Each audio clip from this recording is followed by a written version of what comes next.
All right, so I'm gonna show you how to turn this into ground beef to make some of the best burgers you've ever had. And we're actually gonna test it out against some store-bought ground beef to see how big of a difference it makes when you grind your own. Now, don't get me wrong, I have nothing against store-bought ground beef. I mean, I use it for my videos all the time. And I'm sure a lot of you have noticed that brisket's gone way up in price recently, but I still got this for $4.98 a pound, and it's gonna make a ground beef that's so much better than anything you can buy in the store.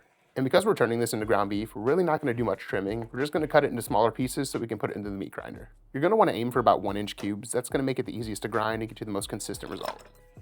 Now we're gonna run all the beef through on a larger grind first, and because we're gonna double grind it, we're gonna switch it over to a little bit of a smaller grind for the second pass. And as you can see, after we got through grinding all 14 pounds of that brisket, we're left with the perfect ground beef for smash burgers. And when you compare it to the ground beef we got from the grocery store, this is just much more vibrant. I mean, the stuff from the store is good, it's gonna taste fine, but it just has that little bit of a dull color to it. Now you can definitely see a difference here when it comes to the color, but you can also see a big difference when it comes to the distribution of fat.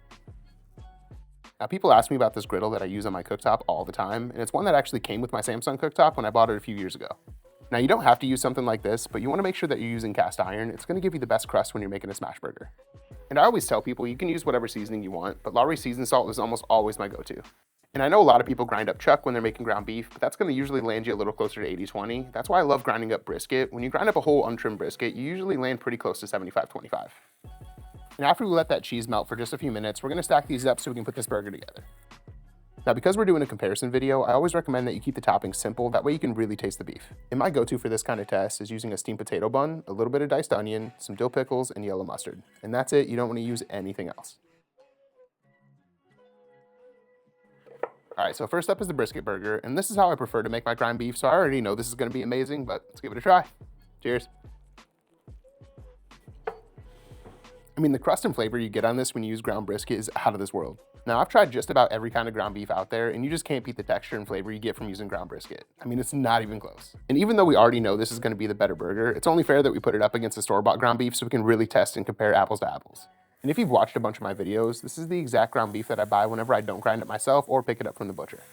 And just like the last burger, we're gonna use Lowry seasoned salt to keep it consistent. And of course, 2 more slices of American cheese go down, and we're gonna give that just a few seconds to melt. All right, after that cheese melts, it's time to stack these up so we can put this one together as well.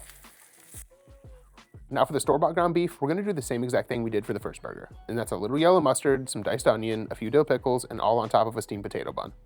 And right off the bat, you can tell the crust we got on this is absolutely insane, but it's definitely not as juicy. But either way, let's give it a taste test and see how it compares. Cheers. Now, don't get me wrong, this is a really good burger, but even with minimal toppings, you just don't taste the beef as much as you do with the ground brisket. And even though this is nowhere near as good as the brisket burger, it's still better than most burgers you're gonna get at a restaurant. And you don't have to take my word for it. You can go to your local butcher shop and find any kind of ground beef that they're serving, and it's gonna be much better than the beef you find at your local grocery store. So even if you don't have a grinder at home, you can test this out for yourself, and trust me, you're gonna notice a difference.